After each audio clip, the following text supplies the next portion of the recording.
Hello, everybody. Good morning, good evening, good afternoon.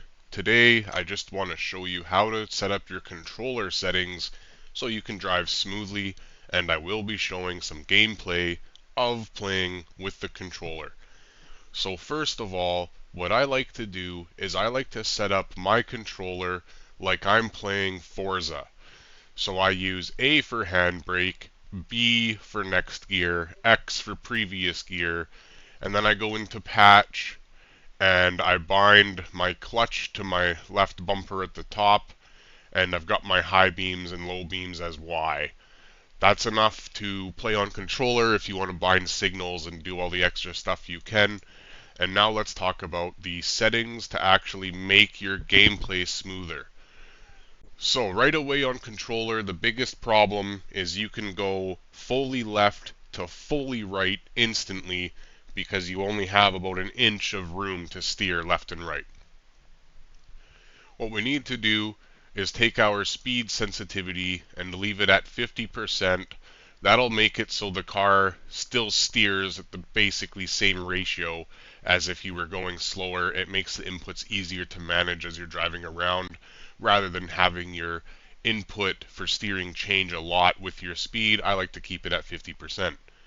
The steering speed you need to put way down because of how fast you can go left to right on a tiny little joystick compared to turning the wheel all the way around like a clock rotation.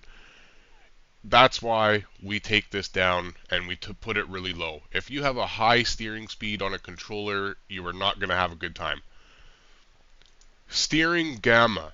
This allows for a wider range of detection on the joystick. So what I mean by that is if you barely move the joystick with 300% gamma, the wheel is barely going to move. Whereas if you move the joystick with 50% gamma here, it's going to pick up those inputs and make them sharper, faster inputs. And for a controller, because it's already so fast, we're trying to slow down these inputs, okay? So we'll put the steering gamma up to around 300%, and the steering filter is around 40%, whatever you find comfortable. The filter is another tool that we can use to kind of slow down how fast those inputs are recognized. And your dead zone, depending on how much stick drift you have. If you have a lot of stick drift, all you want to do with your dead zone is load into the game and make sure your car drives straight when you have your hand off the stick. If your car isn't driving straight and you can't get it to drive straight, it always wants to turn, increase the dead zone until you can drive the car in a straight line. So with that being said, this is how I have my controller set up. This is what we've done. So now what I'll do is I'm quickly just going to show you me driving the car, and I'm just going to make sure that the audio gets picked up here. And I'm going to hop in the JDM server and take this Civic for a rip. And what you'll notice here is the ability that I have to keep the car under control, keep the car smooth, and I'm also going to show you a tip in the tuning menu, which most cars will have, and it will also make a really big difference for your controller gameplay. A lot of people say this game is so hard to play on controller, and it doesn't make sense, and they download controller scripts and everything. But what we don't realize is when you download a controller script, the car's physics literally are changed. It's just making cars drive much more the same. And it's like, when you put on the drifting script, how you can drift any car all of a sudden that's rear-wheel drive. Like, that's what I'm talking about. I don't like that. I like to actually feel the difference in the cars even though I'm on controller.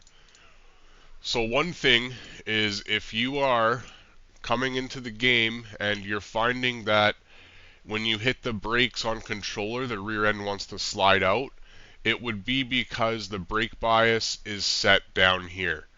The lower the brake bias, the more braking pressure in the rear which is going to make your car want to slide in the rear into a corner.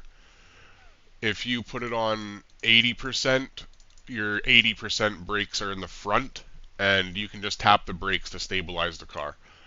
So let me get all this off the screen. Let's change my view real quick. So as you can see, I am on controller. I can whip the wheel back and forth like that. But the main thing here, we can drive now.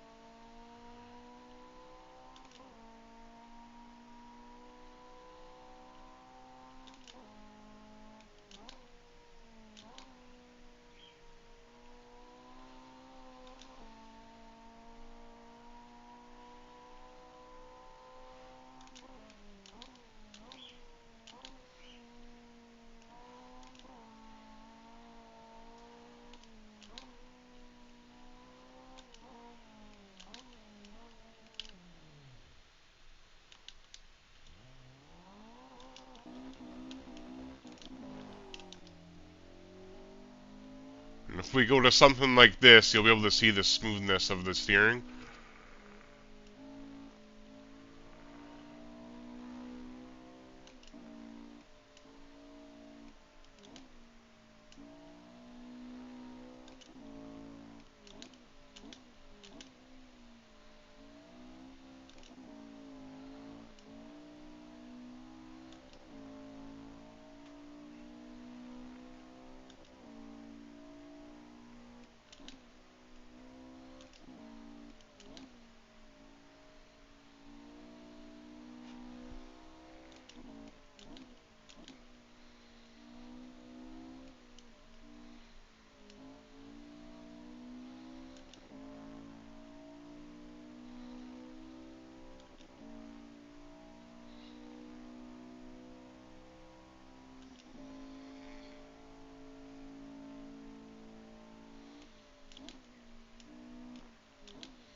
So yeah, that's controller gaming right there. No problem. I can play this game on controller. So can you. Have a good day, everybody. Stay gaming. It's not about what you got, it's about how you set it up.